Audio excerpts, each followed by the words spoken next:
স্বৈরাচারী সরকারের প্রথম শহীদ, যাকে ফাঁসি দিয়ে হত্যা করা হয়েছে, শহীদ আব্দুল কাদের মোল্লার পুত্র হাসান জামি এবং ৭১ বয়ান করে হোক যে নামে আমাদেরকে বাদ দিয়েও আমাদের আটকাবার ব্যবস্থা করা হয়েছিল, কোন শক্তি সেই বাদে আমাকে আটকাতে পারে নাই।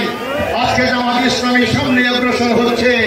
যারা বলেছিলেন যে আমাদের বেটি শাকের বেটি দেশ থেকে পালায় না, আজকে কারা পালিয়েছে? জামাত ইসলামী নেতৃবৃন্দ পালায় নাই। মীর কাসেম আলী সাহেব আমেরিকায় ছিলেন, তিনি বাংলাদেশে এসেছেন, তাকে গ্রেফতার করা হয়েছে, ফাঁসি দেওয়া হয়েছে। আর যাদের ঠিকানা অন্য দেশে, তারাই পালিয়ে গিয়েছে।